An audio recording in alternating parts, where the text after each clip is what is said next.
ఎన్నిసార్లు ఈ హామీలు? మీరు దేశంలో కమిటీ ప్రారంభించినప్పటి నుంచి దాదాపు దశాబ్ద కాలం దాటిపోయింది. ఇప్పటి వరకు 7,500 రూపాయలు అడుగుతున్నారు. అది గత దశాబ్దంలో నెరవేరలేదు. ఇప్పుడు రాబో దశాబ్దంలో కూడా అది నెరవేరుతుందో లేదో తెలియదు.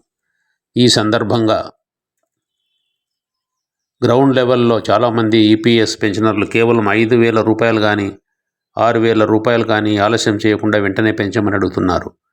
ఇది నిజమా కాదనే విషయం మీరు కూడా గ్రౌండ్ లెవెల్లో తిరిగి విచారిస్తే మీకే అర్థమవుతుంది పరిస్థితి. మీరు ఇంకొక దశాబ్దం కాలమైనా కూడా ఇంకా 7,500 రూపాయలు అడుగుతూనే ఉంటారు.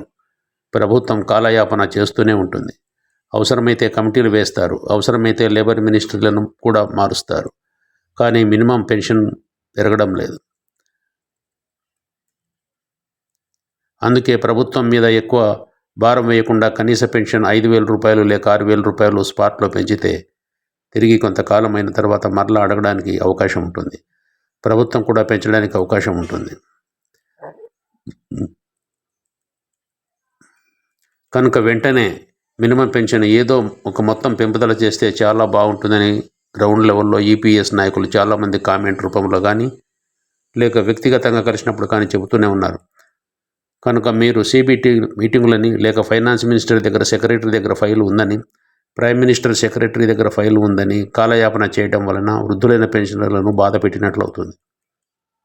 ఇక హామీలు ఎలా ఉంటాయంటే 1 జనవరి నూతన సంవత్సరంలో పెన్షన్ పెరుగుతుందని, సంక్రాంతి పండగకు పెన్షన్ పెరుగుతుందని, రిపబ్లిక్ డే జనవరి 26 అని, బడ్జెట్ దినమున పెన్షన్ పెరుగుతుందని, ఆగస్టు 15 స్వాతంత్ర దినోత్సవమని, 17 సెప్టెంబర్ నరేంద్ర మోడీజీ బర్త్డే అని, దసరా పండుగని, దీపావళి పండుగని, ఇవి కాక ఇంకా ఎన్నో హామీలు, ఎన్నెన్నో వాయిదాలు. ఇలా ఉంది.